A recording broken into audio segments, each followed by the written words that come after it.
अस्सलामु अलैकुम वरहमतुल्लाहि वबरकातुहू। एक इस्लामी भाई सवाल करते हैं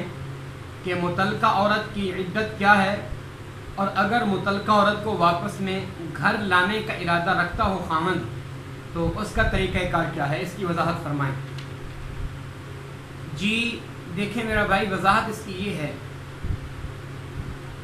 कि जब एक औरत को एक मरतबा तलाक दी जाए तो मर्द को हक है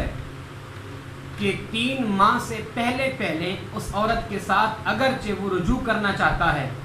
उसका इरादा है उसको अपने घर में लाने का और उसको बसाने का, तो फिर 3 माह से पहले यानी 3 माह ना गुजर पाएँ, इसके अंदर वो औरत को अपने घर में वापस जो है वो ला सकता है। और इसी तरह अगर उसने 3 माह के अंदर वापस वो औरत को नहीं लाया, अब उसने दूसरी तलाक दे दी, तो फिर भी शरीयत कहती है, जैसा कि कुरान के दूसरे पारे के अंदर हुक्म मौजूद है, वल मुतल्लक़ातु यतरब्बस्न बिअन्फुसिहिन्न सलासत क़ुरू,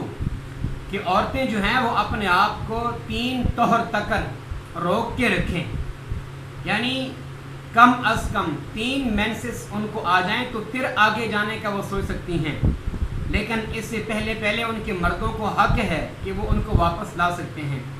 इसी तरह अगर मर्द ने उस औरत को दूसरी तलाक दे दी, तो अब भी शरीयत कहती है कि उसको चाहिए, अगर वो रखने का इरादा रखता है, उस औरत को अपने घर में लाने का इरादा रखता है, तो वो 3 माह से पहले बगैर किसी शर्त के वो अपनी औरत को अपने घर में वापस ला सकता है। यानी इसको एक मरतबा फिर दोहरा दूँ, एक तलाक दी तो वो 3 माह के अंदर अपनी औरत को अगर वापस लाना चाहे तो ला सकता है, कोई शर्त नहीं। अगर उसने 3 माह गुजरने के बाद दूसरी तलाक दे दी, तो अब भी वो अगर उस औरत को वापस लाना चाहे तो अपने घर में ला सकता है, बसा सकता है, उसकी कोई शर्त नहीं। अब अगर 3 माह से ऊपर वक़्त गुजर गया, मसलन 4 माह गुजर गए या 4 साल गुजर गए, तो ये ऊपर वाला जो वक़्त है, अगर ये गुजरा 3 माह इद्दत के बाद का जो वक़्त, अब अगर वो मर्द ख्वाहिश रखता है कि मैं अपनी औरत को वापस लाऊं, तो अब जो है उसको दोबारा निकाह करना पड़ेगा उसके साथ। जिस तरह उसने पहले हक महर जो है वो मुकर्रर किया, उसके साथ निकाह किया, इसी तरह फिर भी उस मर्द को निकाह करना पड़ेगा, हक महर भी देना पड़ेगा, फिर जाकर वो औरत उसके लिए हलाल होगी। क्योंकि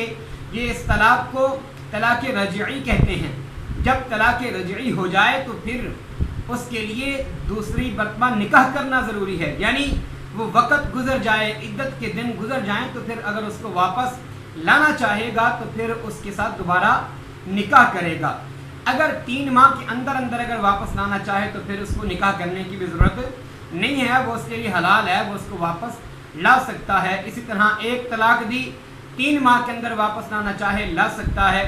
दूसरी तलाक दी, अगर 3 माह के अंदर वापस लाना चाहे, यानी 3 तोहर गुजरे हों, 3 मरतबा उस औरत को मेंसेस आए हों, तो इसके दौरान अगर वो औरत को वापस लाना चाहे तो ला सकता है। अगर इससे वक़्त ज़्यादा गुजर गया तो फिर वो निकाह करके फिर उसको अपने घर लाएगा, वो औरत फिर उसके लिए हलाल होगी, और निकाह उसी तरह करेगा जिस तरह उसने निकाह पहली मरतबा किया था, यानी हक महर भी उस औरत को देगा।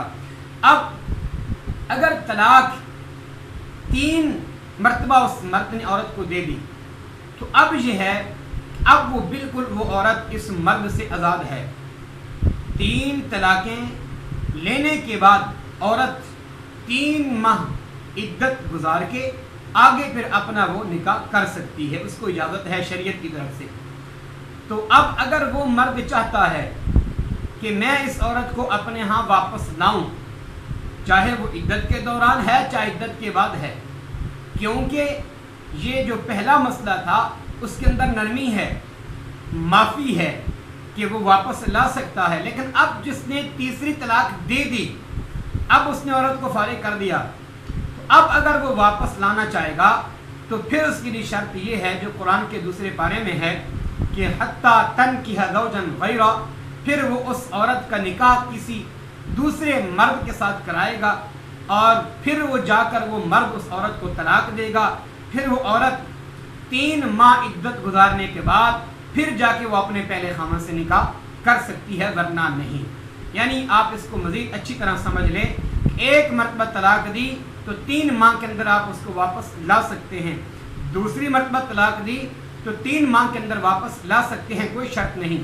اگر یہ عدت سے وقت آگے گزر گیا تو پھر اس کے ساتھ دوبارہ نکاح کرنا پڑے گا اور آپ کو حق مہر بھی ادا کرنا پڑے گا، پھر اس عورت کو اپنے گھر لا سکتے ہیں۔ اگر آپ نے 3 طلاقیں عورت کو دے کے اپنے سے فارغ کر دیا تو پھر اگر آپ اس کو واپس لانا چاہتے ہیں تو پھر حکم یہ ہے کہ پھر حتیٰ تنکحہ زوجن غیرہ، پھر آپ کے لیے حکم یہ ہے کہ پہلے اس عورت کا کسی دوسرے مرد کے ساتھ نکاح کرنا پڑے گا، پھر جا کر وہ عورت آپ کے لیے حلال ہوگی، وہ بھی 3 ماہ عدت گزارے گی، پھر آپ اس کے ساتھ نکاح کریں گے۔ اللہ تعالی ہم سب کو دین متین سمجھنے کی توفیق عطا فرمائے۔ السلام علیکم ورحمۃ اللہ وبرکاتہ۔